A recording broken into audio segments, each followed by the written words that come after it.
Hello friends, आपके अपने YouTube channel और इस वीडियो लेसन में आपका स्वागत है। दोस्तों, आज मैं आप लोगों को इंग्लिश के एक ऐसे मॉडल के बारे में जानकारी देने जा रहा हूं, जिसके प्रयोग से इंग्लिश की खूबसूरती में चार चांद लग जाते हैं। और वह मॉडल है हैड बेटर। दोस्तों, कमाल की बात तो यह है कि 90% से भी अधिक लोगों को इस इम्पॉर्टेंट मॉडल के बारे में जानकारी ही नहीं है। तो चलिए देख लेते हैं कि हैड बेटर का प्रयोग कब किया जाता है। अब तक तो आप समझ ही चुके होंगे कि हैड बेटर एक मॉडल है और इसका प्रयोग पास्ट के बारे में बात करने के लिए बिल्कुल भी नहीं होता है। इसका प्रयोग वर्तमान या भविष्य के लिए ज़रूरी सुझाव देने के लिए किया जाता है और उस सुझाव का अर्थ यह होता है कि यदि उस सुझाव का पालन नहीं किया गया तो उसके नकारात्मक परिणाम निकलेंगे, अर्थात कोई न कोई परेशानी ज़रूर होगी।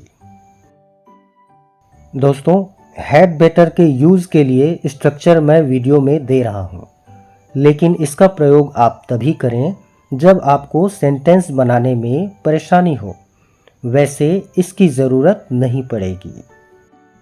तो चलिए हैड बेटर के साथ इंग्लिश सेंटेंसेस बोलने का प्रैक्टिस कर लेते हैं। बेहतर होगा कि तुम कुछ खा लो। इसकी इंग्लिश क्या होगी? You had better eat something, या ऐसा भी कह सकते हैं यू बेटर ईट समथिंग। चलिए अगला एग्जाम्पल लेते हैं। बेहतर होगा कि तुम डॉक्टर के पास जाओ। इसे इंग्लिश में कैसे कहें? You had better go to the doctor, या फिर कह सकते हैं you better go to the doctor. दोनों ही सही हैं। बेहतर होगा कि तुम उसकी संगति से बचो। You had better avoid his company, या फिर कहें you better avoid his company.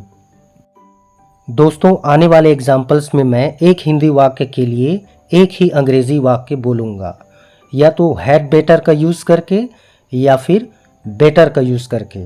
आप समझ जाइएगा कि दोनों ही तरह के सेंटेंस सही हैं। चलिए अगला एग्जाम्पल लेते हैं। बेहतर होगा कि तुम कुछ दवाई ले लो। You had better take some medicine.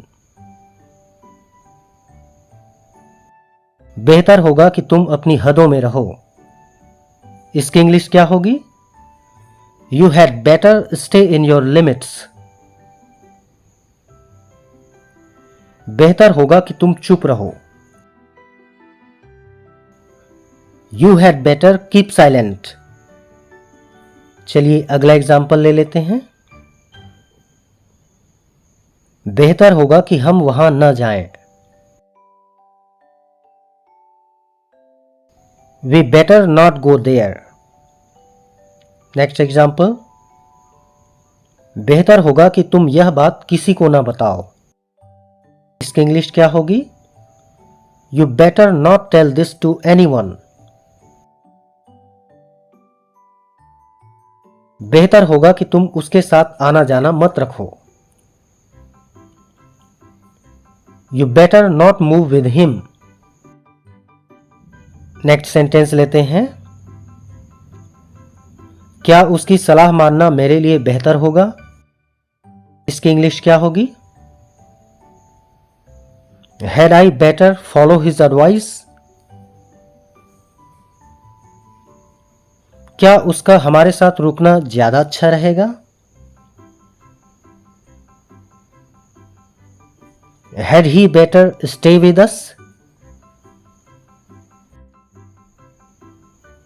अपना फैसला बदलना हमारे लिए क्यों बेहतर होगा? इसे इंग्लिश में कैसे कहें? Why had we better change our decision?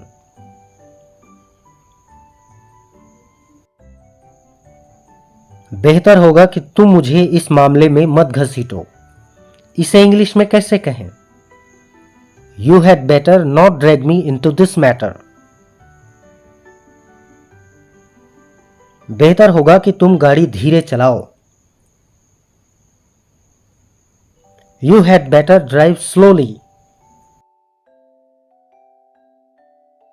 बेहतर होगा कि आप मेरे चैनल को सब्सक्राइब कर लें। दोस्तों, यह आपके लिए मेरा सुझाव भी है। चलिए इसकी इंग्लिश देखते हैं। You had better subscribe to my channel.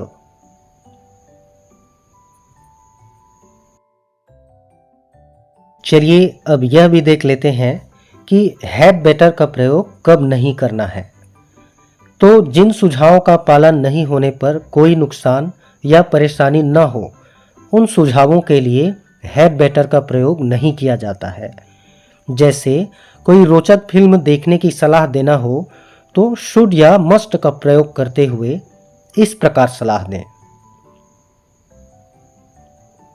You should watch that movie, यानी तुम्हें वह फिल्म देखनी चाहिए। या फिर आप ऐसा भी सलाह दे सकते हैं, you must watch that movie, यानी तुम्हें वह फिल्म जरूर देखना चाहिए। दोस्तों, यहाँ हैड बेटर का प्रयोग करना उचित नहीं होता, क्योंकि उस इंटरेस्टिंग मूवी को नहीं देखने से किसी का कोई नुकसान नहीं होने वाला है। तो इस प्रकार के सामान्य सुझावों के लिए हैड बेटर का प्रयोग न करें। तो दोस्तों, ये था आज का वीडियो लेसन। जानकारी अच्छी लगी हो तो वीडियो को एक लाइक देकर मेरा हौसला ज़रूर बढ़ाएं। So thank you friends for watching my video. एक नई जानकारी के साथ फिर होगी आपसे मुलाकात अगले वीडियो में। Have a good time.